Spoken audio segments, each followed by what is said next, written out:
जगन्नाथ मु सोनी आपन स्वागत करछि Soni kitchen and blog channel को। आशा करछि जगन्नाथ कृपारू आपण माने समस्ते भलर थिबे। जो थांतु भलर थांतु सुरक्षित थांतु। वीडियो को फास्ट टू लास्ट जाए देखुवे। यदि पसंद आसला गोटे लाइक करेंगे, फ्रेंड सहित शेयर करेंगे और चैनल जदि नुआ अच्छा चैनल गोटे सब्सक्राइब करने। तो डेरी न करी चैनल स्टार्ट करवा। आज टिप्स अच्छी आपण स्किन को व्हाइटिंग करवा, पूरा ग्लोइंग करवा और सब प्रकार दाग दूर करवा। तो से नहीं प्रथम जिनसटी ये बेसन बेसन आम स्किन को कौन करे ना पूरा क्लींजर भली काम करे और सब जाक मैला को बाहर कर दिए। स्किन को पूरा ग्लोइंग करे, सफा करे।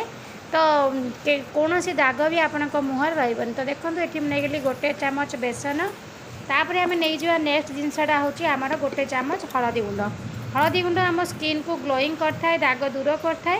तो स्किन को बहुत माने जो ये होता है धूली फुली सब स्किन रे आमर पड़ जाए। तो स्किन बहुत खराब हुए, दाग भी भारी पड़ता है। तो हलदी गुंड से सब दूर करे।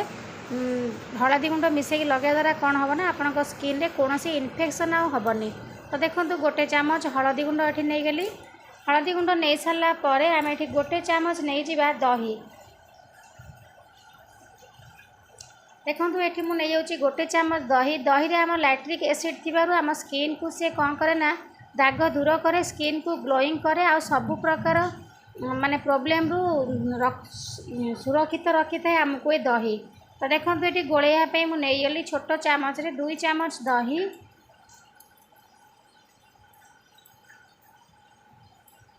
तो भल भाव या गोलई नवा। ये आउ गोटे जिनस मुझे आड कर नौची।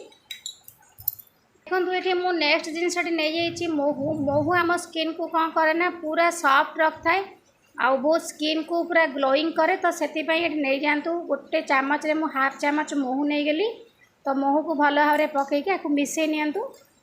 देखो ये सब जाक जिनस को मुझे भल भाव 3टा जाक 4टा जाक जिनस को मिसई नहीं गली। मिसई सारापर आम मुहर आम या लगे नवा।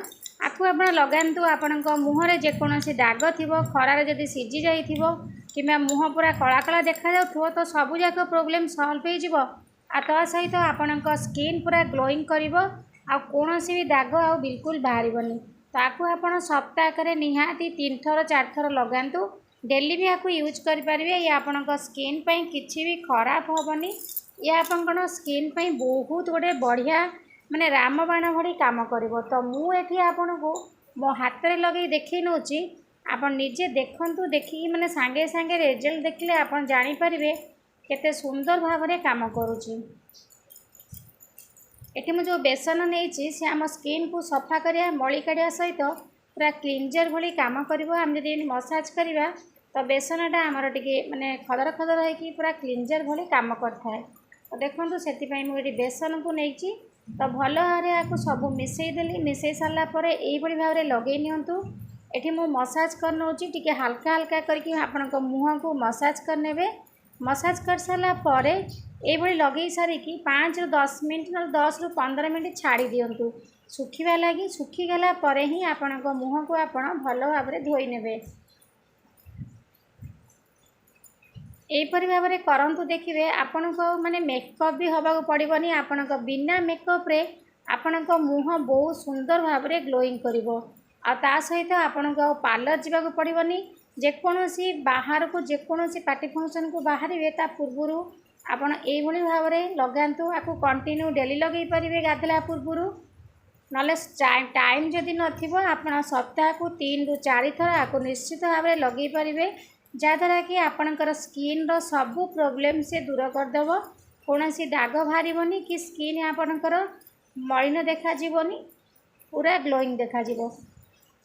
तो देखो ये मसाज कर सारे ये मुझे छाड़ी दूची सुखा लगी। सुखी सारापर मुझे को धोईकी देखी नेबी।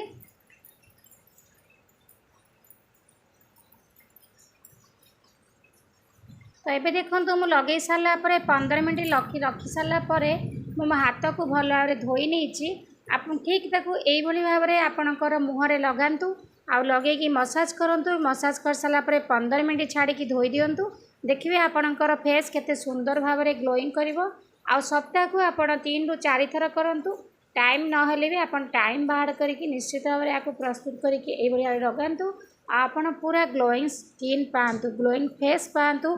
बिल्कुल भी दाग रही कौन सी माने जो खरारे सिझी जाइथिबा चिन्ह जो झाइया कहती सेगुड़ा भी दूर हो तो बहुत बढ़िया सुंदर रेमेडी सब जाक जिनस आपणकर घर पाइबे कौन सी साइड इफेक्ट ना या छोट पिला भी यूज करें। तो आशा कर आज वीडियो आपन को निश्चित पसंद आदि पसंद आसते गोटे लाइक करेंगे फ्रेंड सहित शेयर करेंगे आ चैनल जदि नुआ अच्छा चैनल गोटे सब्सक्राइब करने। तो आज मुझे विदाय नौ पुणी देखा आपण सहित नेक्स्ट वीडियो रे से पर्यंत रोची नमस्कार जय जगन्नाथ।